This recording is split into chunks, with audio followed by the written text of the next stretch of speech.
Good evening, MCasters. Michaela here with Nathara. And she is a beautiful spider ball python. Yep, you heard that correctly. She is a Mojave spider, which is why she's got these really pretty darker colors. And I'm trying to get her one hand. Here she is. And yeah, she has the fun little quirks that, you know, spider ball pythons have. She's got the fun little head twisty thing that you see them do. So she's got a little bit of the neurological, but as a pet, she's really great. As you can see, she's very social for a snake, as social as snakes can be. She's a great eater. She's not the best at striking, so I use longer tongs to feed her. And just because that way I know she'll definitely, she'll get the mouse. She does not like rats. She likes large mice. So she's kind of a picky eater in that sense. But look at this. I mean, does it look like she's missed a meal? No, she hasn't missed a meal. And as a pet, I mean, if you're not breeding spider ball pythons, here's what I feel about it. Everybody touches, you know, the spider ball python subject, right? And everyone's like, oh, most people are against breeding spider ball pythons. Well, because of, I mean, look at her. She's got her, she's got her fun little quirks. And she's a pet. She's not a breeding snake for me. I keep her in a tank that's a little taller for her because of how she likes to really reach out her neck and do a lot of like neck back twisting things that she does. So it's easier for her to have a taller tank so she can stretch out really tall. And then she has like a climbing branch in her tank as well, and a humid hide. I mean, she's got all the essentials that she needs. She's just got, like I said, she's got a neurological thing. Her neck, it's mainly her head. She does a lot of twisting and spinning, and sometimes she rests her head. Like, there you go. Look at that. And she rests her head in an awkward position, but you know what? She's not hurting, she's not suffering, and she's a happy snake for a snake.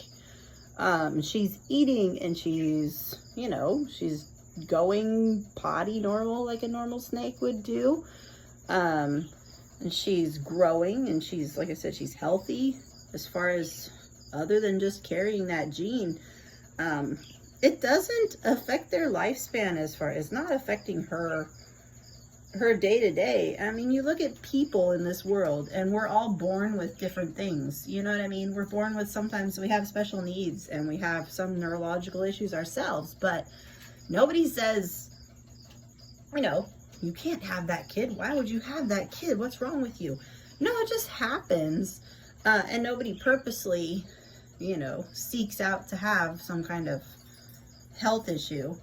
I mean, I don't think I don't see it nowadays that people are purposely going out to breed spider ball pythons. I see it's happened, and that to get specific morphs, they'll mix the spider ball in to create the color of ball python that you're looking for, the morph. And yeah, look at her. She's not a full spider. She is a Mojave spider. It's just that she's got that tan, brown, all some a little softer yellows, and she's also seems like she's gonna shed soon too, so she's got some of her skin's a little on the lighter side right now. But yeah, I don't really see people out there purposely reaching out to breed spider ball pythons, and I also really don't see a huge amount of them like up for adoption. Most people, you know, where I see ball pythons, I see regular morph ball pythons constantly needing homes. Like, I mean, and that's your regular ball python, because you get these people that think about, oh, I want to breed ball pythons. Let me breed them. Then they end up with a bunch of normal ball pythons, and they realize, yeah, I probably should have thought that better. And they can't sell their ball pythons, so they end up with a ton of normals that need to find homes. I mean, I rescued 2 normal ball pythons that need homes, and I have my very own other ball python that was a normal that I got just because I really like ball pythons. They're actually one of my favorite snakes. As you can see, she's quite long. She's gonna stretch over my head here. But yeah, so I just wanted to touch base on the spider morph. Honestly, if you're just gonna have a snake as a pet, get a spider morph, because if you're just doing a regular ball python, you're not out to breed them, you find a snake that's mixed with spider, you just want to enjoy a snake because you like snakes. I mean, look at this is silly.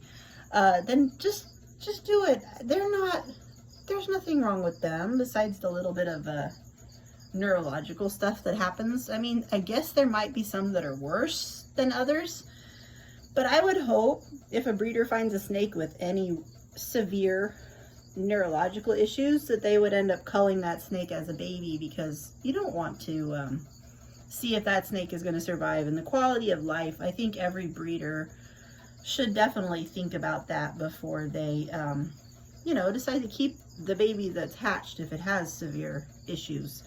But other than that, I mean, Nathara is a wonderful snake, and I love her. And I just work with her, and I work around her feeding issues. So to me, no issues with spider ball pythons. I love her just the way she is. I will not breed her because I'm not going to support creating other snakes with neurological issues or possible worse than hers. Because a lot of regular people want to own ball pythons of even specialty morphs like the ones I want to produce, and I want to give them a healthy baby that is easy to feed, as easy as a ball python can be. But yeah, I think she's wonderful. If you're just wanting just a snake because you love ball pythons, yeah, say hi to spider ball pythons and don't be afraid of spiders. Huh, Nathara? All right, you guys have a great night, M-casters. Bye.